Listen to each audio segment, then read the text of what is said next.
অপেক্ষার অবসান। 10ই মার্চ তৃণমূলের জনগর্জন সভা হলো, আর সেই সভামঞ্চ থেকেই আসন্ন লোকসভা নির্বাচনের প্রার্থী তালিকা প্রকাশ করল তৃণমূল। তাদের 42 জন প্রার্থীর নাম ঘোষণা করেছে তৃণমূলের সর্বভারতীয় সাধারণ সম্পাদক অভিষেক বন্দ্যোপাধ্যায়। তারপর দলীয় প্রার্থীদের নিয়ে র্যাম্পে হাঁটলেন তৃণমূল নেত্রী মমতা বন্দ্যোপাধ্যায়।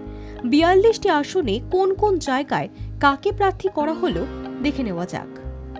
কোচবিহার থেকে তৃণমূল প্রার্থী করেছে জগদীশ চন্দ্র বাসুনিয়াকে। গত বিধানসভা নির্বাচনেও তিনি শাসক দলে প্রার্থী হয়েছিলেন। পেশায় শিক্ষক ছিলেন তিনি, পরে রাজনীতিতে যোগ দেন। রাজ্যসভা সাংসদ প্রকাশচিক বড়াইককে আলিপুরদুয়ার আসনে প্রার্থী করেছে তৃণমূল। এই নেতা চা বাগানের কর্মী ছিলেন, সেখান থেকে রাজনীতিতে উঠে আসেন। এখন উত্তরবঙ্গের গুরুত্বপূর্ণ ওই আসনে তার উপরই ভরসা রাখল তৃণমূল। জলপাইগুড়িতে তৃণমূলের প্রার্থী হয়েছে নির্মল চন্দ্র রায়। গত বছর উপনির্বাচনে জিতে তিনি বিধায়ক হন। পেশায় অধ্যাপক নির্মলকে এবার লোকসভায় টিকিট দিল দল। অবসরপ্রাপ্ত আমলা গোপাল লামাকে দার্জিলিংয়ে প্রার্থী করেছে তৃণমূল। শিলিগুড়ির মহকুমা শাসক ছিলেন তিনি। জিটিএর পর্যটন দপ্তরে তার কাজ করার অভিজ্ঞতা রয়েছে। গত বিধানসভা নির্বাচনে বিজেপির টিকিটে জয়ী হয়েছিলেন তিনি, পরে দল বদল করে তৃণমূলে যান। এবার রায়গঞ্জ আসনে দল বদলু বিধায়ক কৃষ্ণ কল্যাণীকে প্রার্থী করেছে তৃণমূল। বিধায়ক বিপ্লব মিত্রকে বালুরঘাট আসনে প্রার্থী করল তৃণমূল। বিজেপির রাজ্য সভাপতি সুকান্ত মজুমদারের বিরুদ্ধে তিনি লড়াই করবেন।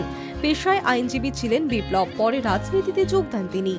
প্রাক্তন আইপিএস অফিসার প্রসূন বন্দ্যোপাধ্যায়কে মালদা উত্তর আসনে প্রার্থী করেছে তৃণমূল। পুলিশে থাকাকালীন রায়গঞ্জ রেঞ্জের ডিআইজি পদে ছিলেন তিনি। মালদার পুলিশ সুপারের দায়িত্বও সামলেছেন তিনি। মালদা দক্ষিণ আসনে তৃণমূলের প্রার্থী হয়েছেন শাহনওয়াজ আলী রেহান। অক্সফোর্ড বিশ্ববিদ্যালয়ের ইতিহাসের গবেষক ছিলেন তিনি।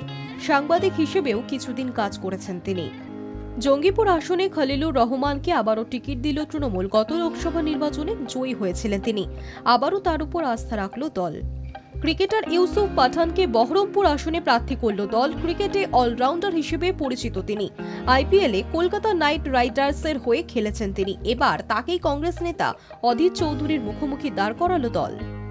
আবু তাহের খান মুর্শিদাবাদ লোকসভা আসনে প্রার্থী হয়েছেন। এর আগেও ওই আসনে তিনি প্রার্থী ছিলেন।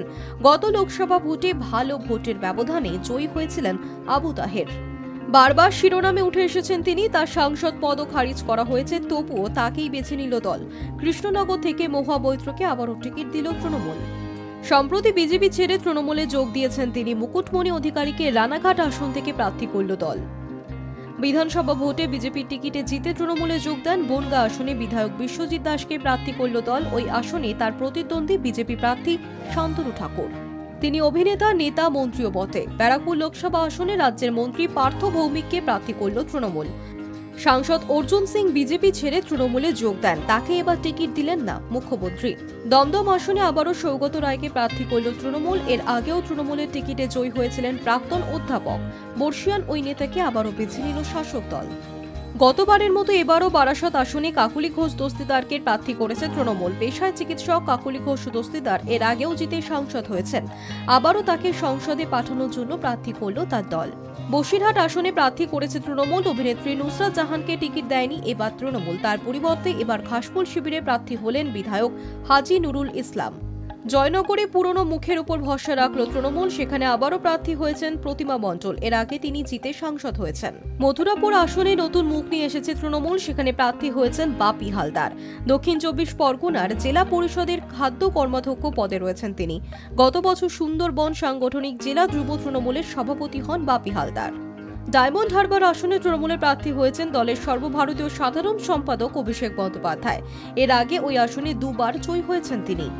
সাংসদ পদ ছেড়ে দিয়েছেন মিমি চক্রবর্তী। তার জায়গায় এবার যাদবপুরে আরেক অভিনেত্রী সায়নী ঘোষকে প্রার্থী করল দল।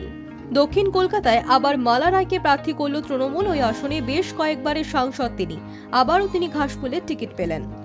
তাকে নিয়ে দিন কয়েক আগেই প্রকাশ্যে ক্ষোভ প্রকাশ করেছিলেন তৃণমূলের প্রাক্তন রাজ্য সম্পাদক কুণাল ঘোষ। তার টিকিট পাওয়া নিয়েও জল্পনা তৈরি হয়েছিল, কিন্তু শেষ পর্যন্ত তাকে টিকিট দিল দল। কলকাতার উত্তর আসনে আবারও প্রার্থী হলেন সুদীপ বন্দ্যোপাধ্যায়। হাওড়া লোকসভা আসনে প্রাক্তন ফুটবলার প্রসূন বন্দ্যোপাধ্যায়কে আবারও টিকিট দিল দল। ওই আসন থেকে এর আগেও যিনি জিতে সাংসদ হয়েছেন। উলুবেড়িয়া আসন থেকে সাজদা আহমেদকে প্রার্থী করেছে তৃণমূল। এর আগেও তিনি ওই আসন থেকে প্রতিদ্বন্দ্বিতা করেছেন। আবারও তার উপর ভরসা রাখল দল। শ্রীরামপুর লোকসভা আসনে পুনরায় টিকিট পেলেন কল্যাণ বন্দ্যোপাধ্যায়। পেশায় আইনজীবী কল্যাণকে আবার ওই আসনের জন্য প্রার্থী করল তার দল। হুগলি আসনে বড় চমক দিয়েছে তৃণমূল। ওই আসনে তাদের প্রার্থী হয়েছেন অভিনেত্রী রচনা বন্দ্যোপাধ্যায়। বিজেপির লকেট চট্টোপাধ্যায়ের বিরুদ্ধে রচনাকে প্রার্থী করল তৃণমূল। আরামবাগ আসনে নতুন মুখ নিয়ে এসেছে তৃণমূল। ওই আসনে প্রার্থী করা হয়েছে মিতালি বাগকে। সামাজিক কর্মী হিসেবে তিনি ওই এলাকায় পরিচিত। তমলুক আসনে তরুণ নেতা দেবাংশু ভট্টাচার্যকে প্রার্থী করল দল। ওই আসনে বিজেপির হয়ে প্রাক্তন বিচারপতি অভিজিৎ গঙ্গোপাধ্যায় লড়তে পারেন বলে জল্পনা তৈরি হয়েছে। তার সঙ্গে প্রতিদ্বন্দ্বিতা করতে দেবাংশুকে আসনে নামালেন অভিষেক বন্দ্যোপাধ্যায়। কাঁথি লোকসভা আসনে বিধায়ক উত্তম বারিককে টিকিট দিল তৃণমূল। স্থানীয় নেতা হিসেবে তার জনপ্রিয়তা রয়েছে। রাজ্যের বিরোধী দলনেতা শুভেন্দু অধিকারীর এলাকায় উত্তমকেই হাতিয়ার করেছেন মুখ্যমন্ত্রী। ঘাটাল আসনে আবারও প্রার্থী হলেন অভিনেতা দেব। ভোটে না দাঁড়ানোর সিদ্ধান্ত নিয়েছিলেন তিনি, পরে মুখ্যমন্ত্রী এবং অভিষেকের সঙ্গে বৈঠক করে সিদ্ধান্ত বদল করেছেন। বিজেপির অভিনেতা প্রার্থী হিরণ চট্টোপাধ্যায়ের বিরুদ্ধে আবারও ময়দানে দেখা যাবে দীপক অধিকারীকে। ঝাড়গ্রাম আসনে তৃণমূল প্রার্থী করেছে কালীপদ সোরেনকে। আদিবাসী এই নেতাকে জঙ্গলমহলের গুরুত্বপূর্ণ আসনে প্রতিদ্বন্দ্বিতার জন্য বেছে নিয়েছে তৃণমূল। মেদিনীপুরে তৃণমূলের প্রার্থী হয়েছেন অভিনেত্রী জুন মালিয়া। মেদিনীপুরের বিধায়ক তিনি, এবার তাকে লোকসভা টিকিট দিল দল। পুরুলিয়া আসনে তৃণমূলের প্রার্থী হয়েছেন শান্তিরাম মাহাতো। তিনি এখন বলরামপুরের বিধায়ক। সেখান থেকে তুলে শান্তিরামকে লোকসভায় সুযোগ দিচ্ছে দল। অরূপ চক্রবর্তীকে বাঁকুড়ায় প্রার্থী করেছে তৃণমূল। ওই আসনে নতুন মুখে নিয়ে এসেছে ঘাসফুল শিবির। স্বামীর বিপরীতে আবারও লড়াই করতে নামবেন তিনি। এবার বিষ্ণুপুরে সুজাতা মণ্ডলকে প্রার্থী করল তৃণমূল। বর্ধমান পূর্ব আসনে নতুন মুখ নিয়ে এসেছে মুখ্যমন্ত্রী মমতা বন্দ্যোপাধ্যায়। ওই আসনে প্রার্থী করা হয়েছে শর্মিলা সরকারকে। শর্মিলা সরকার পেশায় চিকিৎসক, এবার তিনি রাজনীতির ময়দানে। ক্রিকেটার কীর্তি আজাদকে বর্ধমান দুর্গাপুর আসনে প্রার্থী করল দল। ক্রিকেট ছেড়ে দীর্ঘদিন ধরে রাজনীতিতে কাজ করেছেন তিনি, এবার তাকে নিজেদের দলে টেনে প্রার্থী করল তৃণমূল। আসানসোলে প্রার্থী হয়েছেন অভিনেতা শত্রুঘ্ন সিনহা। উপনির্বাচনে আসন থেকে জিতেছেন তিনি, এবারও তার উপর ভরসা রাখল দল। বোলপুর আসনে দলের বিধায়ককে টিকিট দিয়েছে তৃণমূল। এই আসনে তৃণমূলের প্রার্থী হলেন অসিত কুমার মাল। গতবারের মতো এবারও বীরভূম আসনে তৃণমূলের প্রার্থী হলেন অভিনেত্রী শতাব্দী রায়। এর আগে এখানেই জিতে সাংসদ হয়েছেন তিনি। Hi News network.